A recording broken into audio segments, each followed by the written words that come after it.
Hello, everyone. This is going to be Dr. Stone chapter 159 and 160. And I'm going to say these chapters are quite intense indeed. So we start off with 159 lock on. So this is the part where Dr. Zeno has figured out who the real enemy leader is Senku. And he also knows what Senku looks like.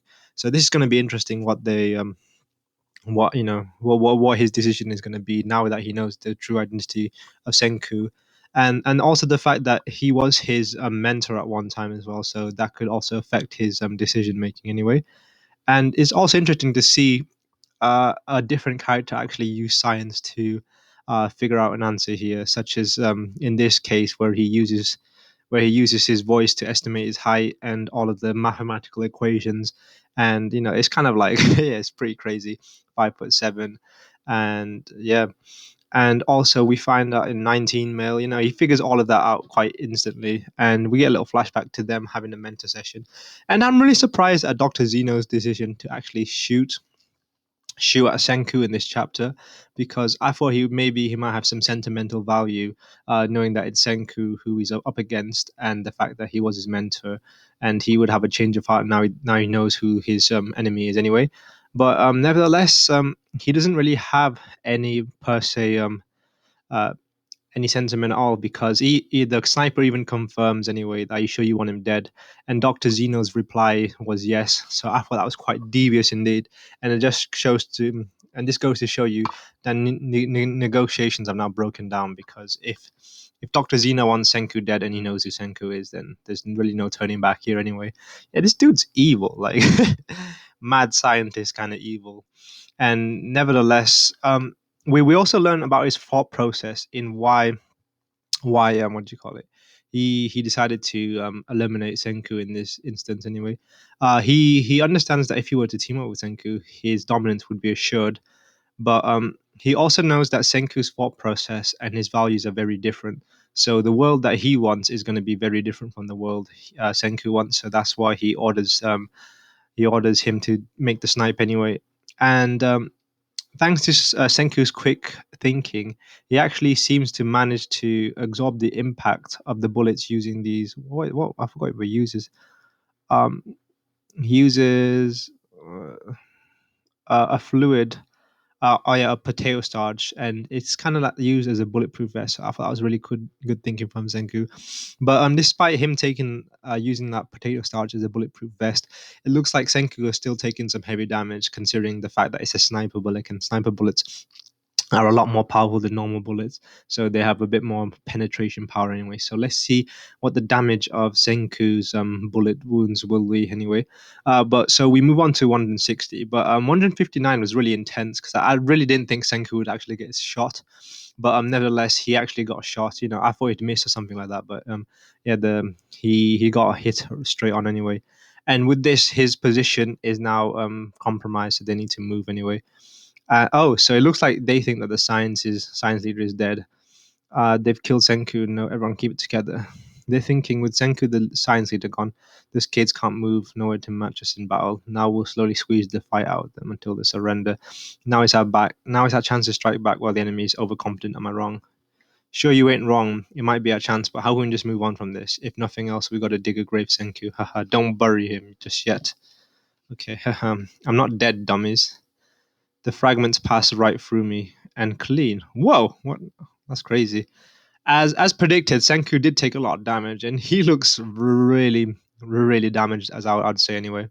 Nice and clean, says the Master Senku. Don't force yourself too much to talk, buddy. You need to rest. He's alive. Forgive me, my lord. And being the main character, obviously, he's not going to die in this kind of situation. But gotta say, that looks like some grave wounds anyway. So this slowed the bullet down, this bag, and some water. How well, isn't that something? A headshot would have been 10 billion% instant death. For all I know, I was the only one with the revival fluid recipe memorized, so they'd probably want me to give me a chance to spill the secret on my deathbed. I knew they'd aim for my chest. Did not tell you to stop talking. Aim for the chest, he said, and now in English. A headshot would result in instant death.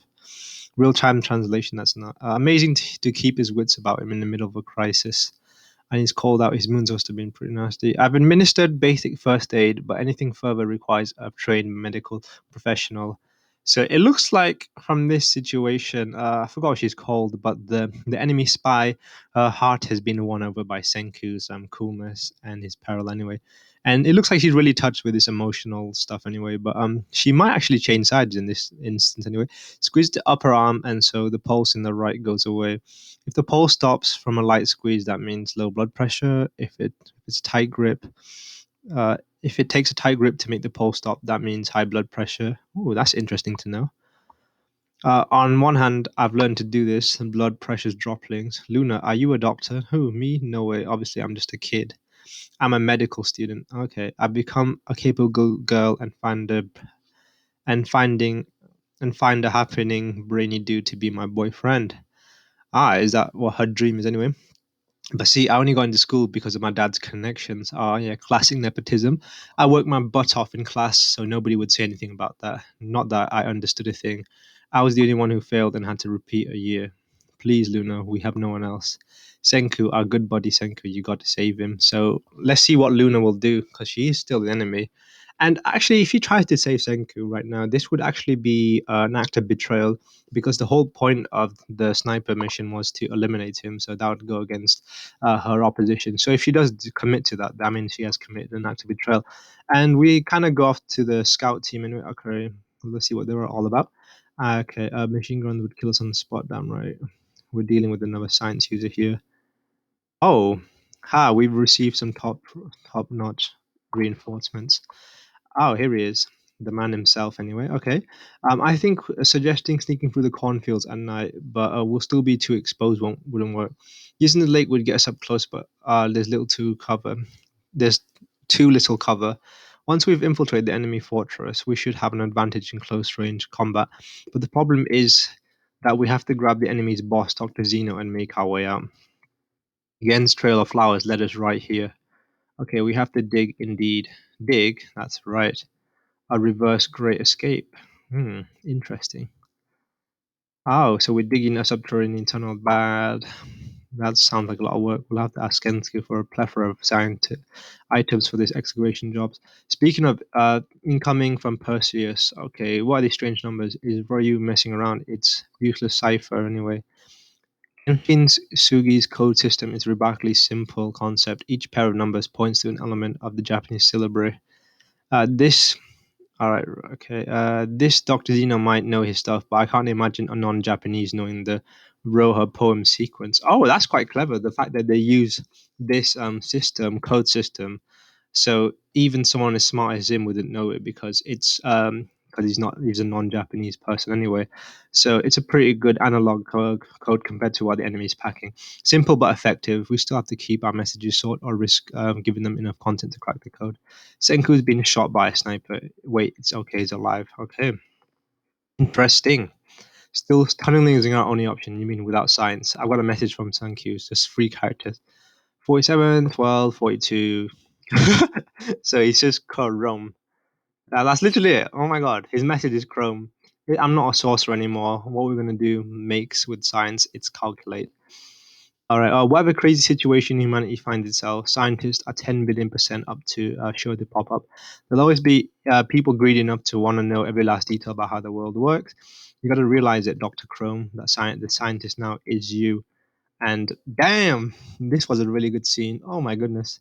I really like that last moment in the chapter. It's kind of like if you think about it, Senku and Chrome, they've had what Dr. Zeno and Senku have had, like a mentor and student kind of relationship, because Senku has always been the fully pledged scientist, whereas Chrome is just a bit of a newbie. Obviously, he's fairly competent in his stuff, but he's always been second fiddle to Senku. He's always relied on him when the going gets tough.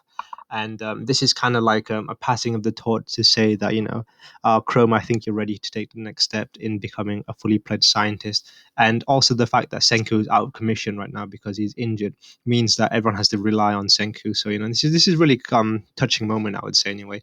Yeah, touching indeed. And I really like that face that's that final panel of Chrome is quite impactful actually. Shows his determination. So I'm really excited to see what Senga. When I keep saying Senga, I'm really excited to see what Chrome comes up in this scenario anyway, and let's see uh, how their plan works out. But we'll look forward to it and see what happens next week. Bye.